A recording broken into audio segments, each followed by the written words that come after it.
তাহলে কি আমরা ধরে নেব যে শহীদ শরীফ ওসমান হাদী ভাইয়ের আর বিচার হবে না? আজকে কতদিন হয়ে গেল, প্রশাসনও চুপ, রাজনীতিবিদরাও চুপ, এখন আর হাদী ভাইকে নিয়ে কেউ আর কথা বলে না। আমরা যারা সোশ্যাল মিডিয়াতে এতদিন প্রতিবাদ জানিয়েছিলাম, আমরাও আগের মতো করে এখনও ভুলে গেছি। তাহলে কি ধরে নিব যে শহীদ শরীফ ওসমান হাদী ভাইয়ের বিচার আর হবে না? আপনারা দেখতে পাচ্ছেন আব্দুল্লাহ আল জাবের ভাই এই কনকনে শীতের মধ্যেও হাজার হাজার লক্ষ লক্ষ লোককে নিয়ে হাদী চত্বরের মধ্যে গলা ফাটিয়ে বলছে, আমরা শহীদ শরীফ ওসমান হাদী ভাইয়ের বিচার চাই। এখন এই বিষয় নিয়ে কেউ কথা বলছে না। তাহলে কি আমরা ধরে নিব শহীদ শরীফ ওসমান হাদী ভাইয়ের বিচার আর হবে না?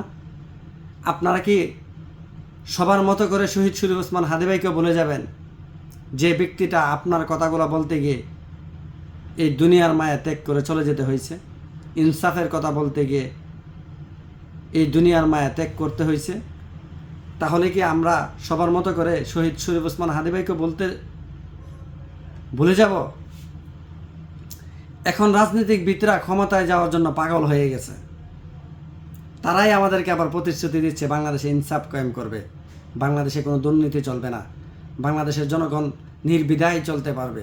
যে ব্যক্তিটা এই কথাগুলো বলছিল তাকেই দুনিয়া থেকে বিদায় করা হয়েছে, কিন্তু এখন তাকে নিয়ে কথা বলা আর হচ্ছে না।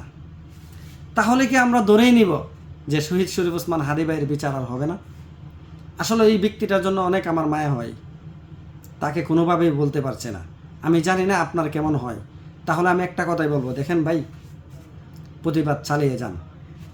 যত দিন পর্যন্ত শহীদ শরীফ ওসমান হাদী ভাইয়ের বিচার না হবে, আমাদের এই আন্দোলন ইনশাল্লাহ চলতেই থাকবে।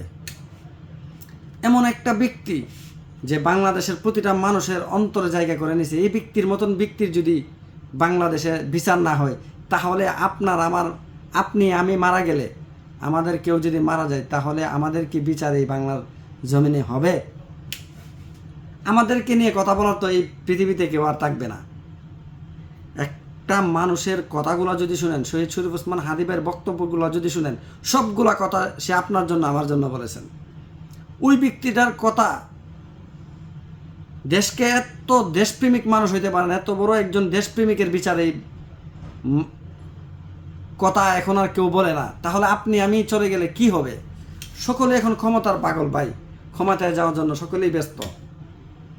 তারাই নাকি ক্ষমতায় গেলে ইনসাফ কায়েম করবে, মানে দেশের মধ্যে কোনো দুর্নীতি থাকবে না, কেউ আর বিচারের দাবিতে রাজপথে নামতে হবে না। যে ব্যক্তি নাকি দেশের একজন খাঁটি দেশপ্রেমিক ছিল, তার বিচারই হচ্ছে না। সবাইকে একটা কথাই বলবো, আমরা নিজ জায়গা থেকে আমরা প্রতিবাদ চালিয়ে যাই। ধন্যবাদ।